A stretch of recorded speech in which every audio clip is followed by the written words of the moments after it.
Service in Livonia has issued a flash flood warning for the flag burn area in southern Mojave County in northwestern Arizona at 2 a.m. Mountain Standard Time.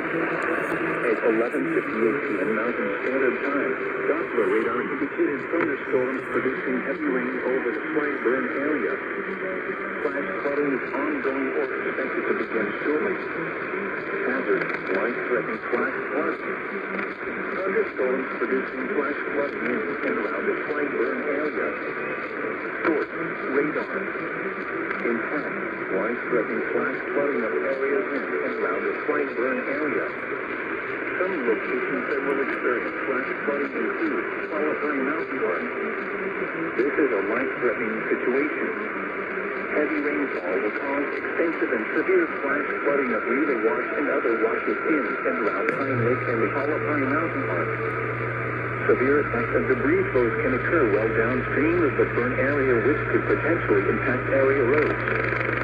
Watch for falling rocks. If you encounter flood waters, climb to safety. Turn around, don't drown encountering flooded roads. Most flood deaths occur in vehicles. Repeating, a flash flood warning has been issued until 2 a.m. Mountain Standard Time Saturday for the following counties: Mojave, Arizona.